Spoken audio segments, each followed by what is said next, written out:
Hello, I'm Randy here working on the cab for the John Deere 2510 here again today, and let's hope today goes better than it has the last couple of days. So the last couple of days here, I've been working on sandblasting here the inside of the cab. Started off on Monday. I decided I wasn't going to bother recording anything, just more sandblasting again. I figure you folks probably seen enough of that. So, started off sandblasting. I had a good chunk of time set aside there. I had probably a good 2.5 hours or so. I figured I could sandblast this. Yeah, needless to say, everyone, that did not go so good. First off, on Monday, it was kind of a warm day, so it was quite humid, and let's just say there was a lot of water coming out of that water trap there, everyone. But anyway, maybe, I don't know, 20 or so minutes into sandblasting, I'm like, wow, this thing is not working so good. What is going on here? I decided to go check the pressure regulator there, and I'm down to 60 pounds. I'm like, what in the world? And then this thing had a slight leak on it. I noticed when I started there was a slight leak. It's blowing air. I'm like, okay, well, it's not great, but it's not blowing a lot of air. We'll just run with it. Well, apparently that leak got a whole lot worse because it was blowing a lot of air. And then to top it off, this water trap here is an auto drain on it. The auto drain must have been stuck in the open position, so not only was the regulator peeing out air, the water trap here was blowing air out the bottom as well like crazy. So it's like, well, no wonder why I'm losing pressure. So I disconnected the air line there, plugged it back in. It's like, okay, good. That reset the water trap there on that one. Did not fix the regulator though. So I blasted for like another, I don't know, couple minutes. And I could tell it's like, yeah, I'm losing pressure here again. So I went back, checked the regulator. Yep, I'm down on the regulator again. So it's like, okay, I'm going to have to get that regulator out of the equation here. The compressor we have does, what, 150 PSI, I think, something like that, 155 or so, give or take a little bit. And normally I'm running, I don't know, 100, 120 or so into the sandblaster, which probably is a little bit high, everyone. I think it's supposed to be 90, I think. Don't quote me on that one. But anyway, if you ask me, a little more pressure never hurts. Works good with sandblasting. So anyway, I deleted this out of the circuit there, so to speak, out of the air line, and have it set up the way you see now. Anyway, I was probably blasting, I don't know, another couple minutes there, and next thing I know, the bottom of this blows off. The bottom of this air trap. Keep in mind, everyone, this is the air in. The pressure regulator used to be here. It wasn't here. This is the in. This is the supply in here. The regulator used to be there. So I don't know why all of a sudden the bottom of that thing decided to blow off. But yeah, it blew that off. So I'm like, okay, well that's not good. I guess we're done sandblasting. It's like, you know what? Well, let me give it a real quick try here. Well, let's just see once maybe I don't need the water trap. Maybe we can get away without it. Yeah, boy, was I wrong on that one, everyone. Boy, was I wrong. And to top it off, on top of that, as a result of that, where did I put it? I also managed to break my sandblaster here as well, my little speed blaster. So this thing also no longer works. So yeah, in one night, must have been a Monday, right? Well, actually, it was a Monday. In one Monday night, everyone, well, the regulator's not there. We broke the regulator. We blew the bottom off the water trap, and I'm assuming I blew something out of this thing. I don't know what, but yeah, anyway, I sandblasted this for maybe, I don't know, 15, 30 seconds. Everyone's like, hey, well, this isn't working too bad. I can make do with this. There's a little bit of moisture in it, but not bad. You know, it's at least, it's still blowing sand, and it's working. And all of a sudden, everyone, it just, I mean, there's literally water, just blowing solid water out of this thing. I go, whoa. And of course, that just plugged the sand right up. It was all done. I cleaned it out, tried again. It just plugged itself right back up again. And then somewhere in the next time, or next part of cleaning it out, everyone, I don't know if I lost something in here or what happened, but it no longer works. So, and no, the nozzle's not plugged, unless it's, no, it's not plugged back behind there either, because it blows air, but yeah, you can see, I don't know if I lost a piece in here or what happened. But all I know is it will not pull sand anymore. Instead, it blows sand out of here. So I'm like, oh, okay, well, I don't think it's supposed to do that. So I don't know what happened, everyone. I don't know what I did. If yeah, I don't know.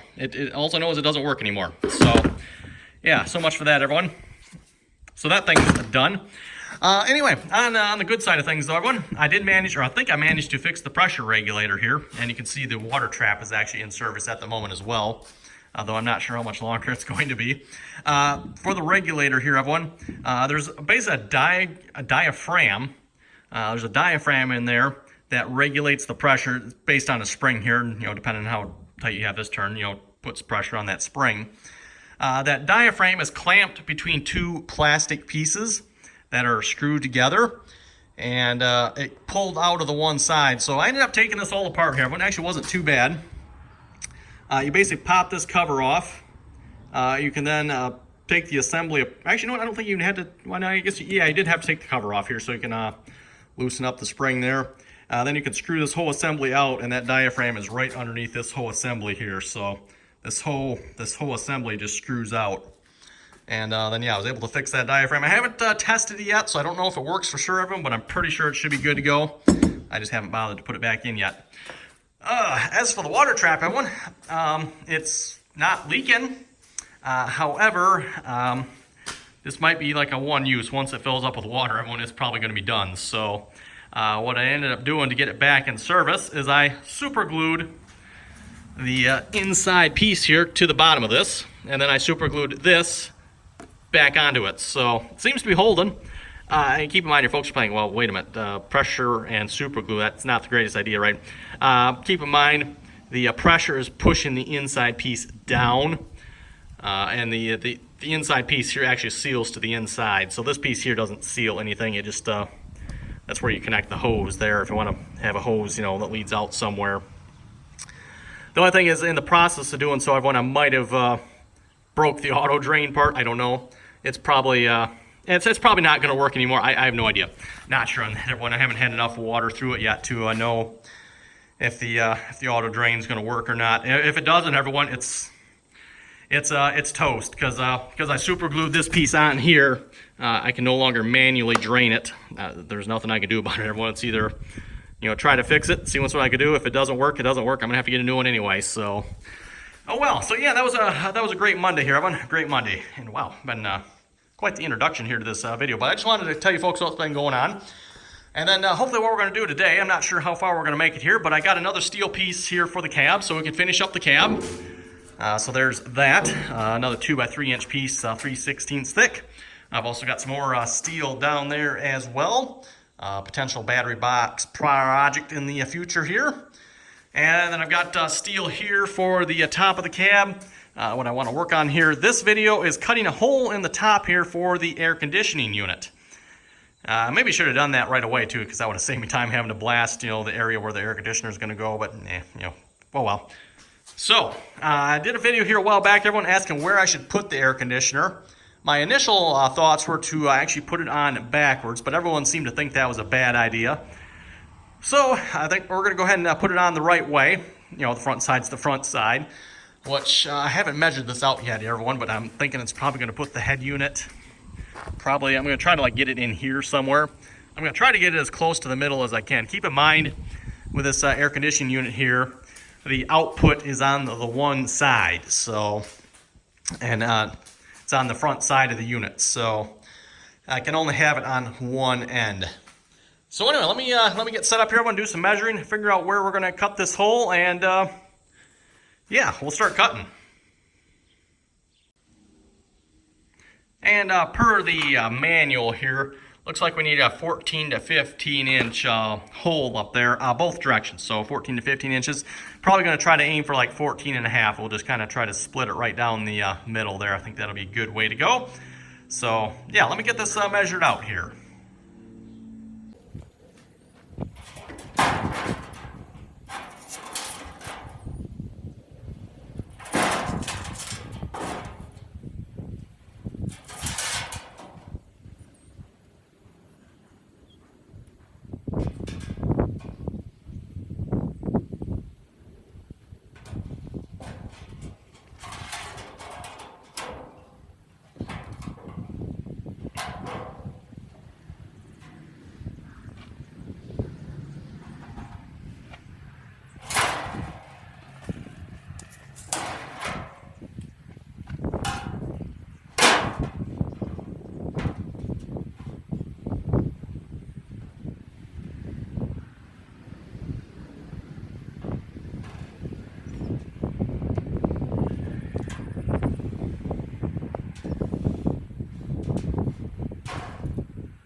one large 14.5, roughly 14.5 by roughly 14.5 inch hole in the cab there.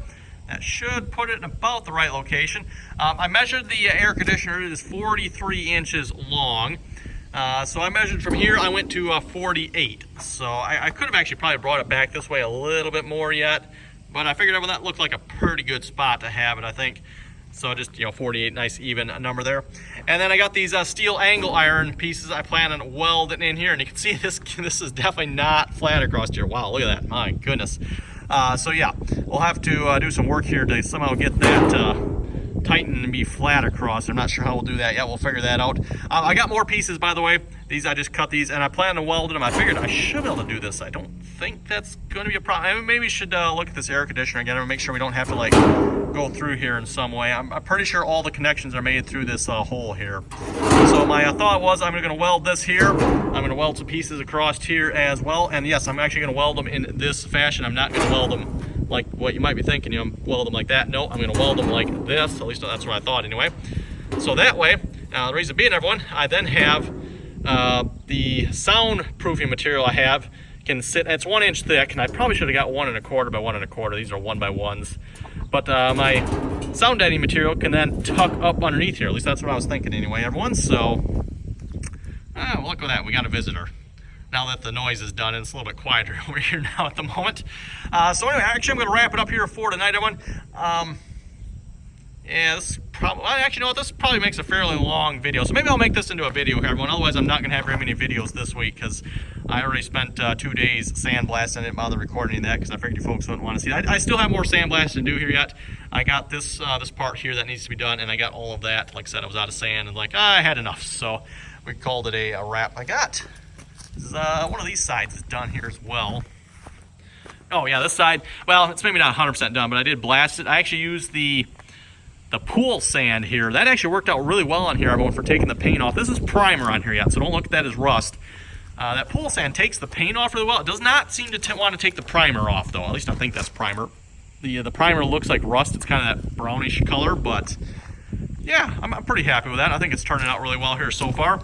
I figured I better not do any more sandblasting. I'll get the welding done, and then we'll probably have to, give it one more quick sandblast before we paint the inside. And I'm not sure what I'm going to do with the outside here yet, everyone. Sorry, cat. I haven't decided with that yet. Like this, I should probably sandblast this because I can't really get in there good with a wire brush or anything, so I'll probably sandblast that. But I'm thinking the rest I might just wire brush and call it good, everyone. At least that's what I'm thinking anyway. Either that, maybe pressure washer or sandblast in the top. We'll see once after I get the inside painted so the inside doesn't rust. So anyway, like I said, everyone, I think this video is probably long enough. I didn't get a whole lot done, but last 3 days I have gotten a fair amount done, I guess. So I managed to break a lot of stuff, let's put it that way. So, and I'm not sure on that yet, everyone. Time will tell.